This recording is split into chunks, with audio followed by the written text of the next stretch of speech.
Hi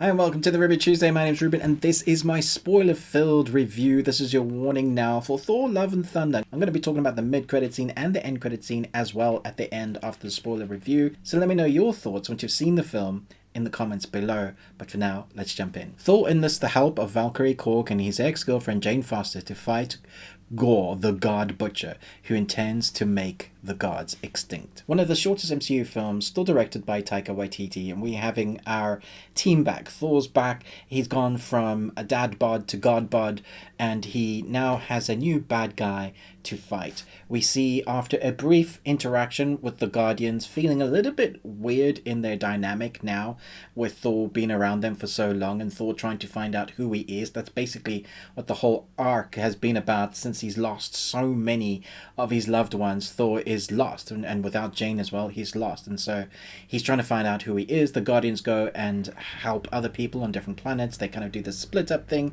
and here we have Thor with his new team, which includes Jane Foster as a new Thor. I'm just going to talk about that for a moment. I know there were a lot of grumblings and a lot of people coming out of the woodworks. Their sexism cards were showing. It's like, how can this be so? Now we have a female Thor. Damn it! There actually is a proper story behind that and has relevance to the story and quite a bit of weight to the story, which I was really glad about. They didn't just put it in there for the sake of having a female Thor. No, it makes sense to the Thor, and we see her progress and the consequences of her even wielding the hammer and why she gets to do that, built in from Thor Ragnarok. Well, really kind of like a new bit of story that they've had already, not really explaining to us in previous Thor installments, but they explain it like it has happened in a kind of flashback sequence. Now, Korg for me was great. Taika Waititi obviously still voicing him. He also voices the god of Korg's race. Just a quick one-liner which is hilarious, and that for me was one of the most interesting Easter egg filled moments when we get to the god city, when they have to go and ask for help to try and build an army to fight Gorr. I thought it was interesting to see how many Easter eggs, as in how many different types of gods there were around God meetup. And it's not really a place where gods are meeting up to do politics. It's more like Zeus is in charge and he's in charge of the partying, the orgies and all things like that. But if you just have a look, if you own it or you're watching it on Disney Plus in a few months' time, and you're looking at all like the background, pause like frame by frame, see how many different gods you can pick up and go, wait a minute, I know that person or that thing or that dragon from this lore or from this comic or from this kind of story that I know about. There's going to be loads of that. I think the music and the color palette, even from the trailer, you get to understand the kind of tone that they were going for. And I do think the balance is equal here, where Thor Ragnarok has a balance of comedy but then heart as well, and stuff that goes on that has a consequence. I did feel like there was a lot more comedy here than the kind of the dark side in the story. So although Christian Bale plays his part perfectly and the presence of him on screen is great, we needed a big bad and we understand why he's doing what he's doing. Although he's gone from being corrupted when once holding the sword that is the God Butcher, we do understand it. But having those sequences with him, sometimes in black and white, with the contrast of the colorful world, is obviously showing something, devoid of life, killing all the gods. There's a reason behind that. So I think there is consequence for stuff to happen, but there's a lot of comedy, and I love it, and I do laugh a lot at it. I think the goats were some of the funniest creatures I've seen on screen ever. And there were other moments that I think really hit, especially for people that have loved the character. Now, I recently went back and watched all the Thors in prep for this film. I watched the Thor 1 and 2 Ragnarok. I watched the Avengers 1 and 2 Infinity War and Endgame. Just kind of the Thor stories that are scattered across. And so I had massively prepped for this movie. But there is a little bit of a recap, which I think because you've watched this and this is a spoiler review, I appreciate the comedy that they were going for in the recap. Again, having Matt Damon and Sam Neill there, but I do feel like there was a lot. I don't know that we needed that. That was more like fan service. Let's have those guys back and let's do the play kind of symmetry thing again. But I would have liked maybe more story, kind of background with Gorr, because we we start at a place where he is able to kill a god with the sword, but we don't know what what the shadow realm is. We don't know the creatures. He just is able to wield them. A little bit more background, create a bit more of a balance in the heavy tones, because there was a lot of comedy. Although when there needed to be consequence, they didn't suddenly snap back into a comedy filled moment. They did let the consequence, I guess, carry on some of the time. There was a moment when Korg died, and I thought, don't you dare kill my favorite character. And I thought he was dead, and that affected me quite a bit, because he ends up being one of my favorite characters in the MCU. But then he's alive with the face, and I was like, oh, immediately takes that away. I did wonder, I was like, don't kill like my favorite character. Would they be brave enough to do something like that? But having Jane having cancer, I think that does have a consequence to her being Thor.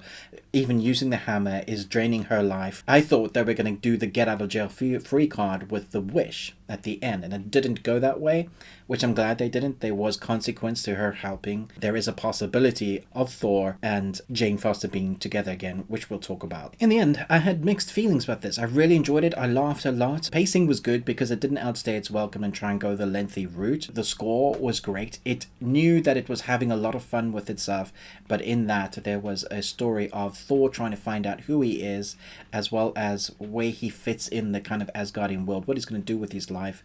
And we get that with him. Okay, I'm going to be a dad now at the end. There is a kind of redemption story in there as well. So there were moments in this. It was like, yeah, okay, I understand what you were doing, but I just want a little bit more from the kind of the darkness. Ruben wants to embrace his dark side. I just wanted more from that side of the story. But what we got was something really entertaining. I still think Ragnarok is my favorite, but this was a close second, so it's not bad. It's just not what I was expecting. And part of the reason for that was I feel like the trailers kind of lied to us.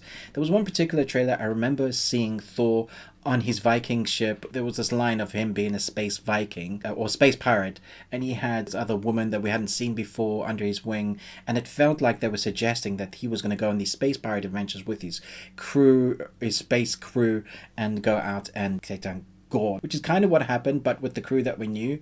I just felt like it wasn't quite what they were showing in the trailers, and so my expectations were like, yeah, a little bit sideways. I still had a blast with it. Let me know your thoughts down below. Which was your favorite moments in this film?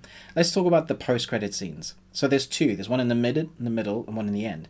The middle is Zeus doing his speech as why does all these species, all these peoples think of us as jokes when heroes are the ones celebrated. That can't stand, especially as now one of those heroes is trying to kill me with my own with my own lightning bolt, and so he says to his son Hercules, you need to go and take down Thor, who is the Ted Lasso dude, one of the footballers from the actors from Ted Lasso. Just shut up. You had me at coach. Which immediately I was like, isn't that guy? If you've seen Ted Lasso, you'll sit up and go, oh, it's him. So that's kind of the mid-credit scene, which was it was like, oh, okay, so there's going to be more Thor, and as Thor predicted, there's going to be more, all these guys are going to come after him for what they did. Although, technically, Zeus isn't dead, so all is good in the hood, I guess. He maybe needs to get his lightning bolt back. We'll have to see how strong Hercules actually is compared to Thor. That'll be an interesting battle, I think. And then we get to the end credits scene, where I think this is the one that might have a little bit of people confused, as the Jane is suddenly at the gates of Valhalla, and you're like, why is she there? She's human. Well, when she was wielding Mjolnir, she became a Viking god. She became a Thor, and she died in battle, and that is the conquest that they have to have. Dying in battle in honor allows you to enter the gates of Valhalla, and so her dust comes together, and she's met by Heimdall, who thanks her for looking after his son, which was a nice little kind of nod. Great to see Idris Elba kind of picking up that role again. I would have loved to seen him more in the MCU and do other things, but who knows, maybe you can come back from like in Dragon Ball Z, you can come back from that kind of dead realm, and perhaps we'll see them in later iterations. Maybe that's a storyline that they can write. But let me know your thoughts down below about the end credit scenes. Where do you think it's going to go next? What do you think it's going to be like? What were your favorite moments? Talk to me in the comments down below. But for now, check out these two videos, one over here and one over here.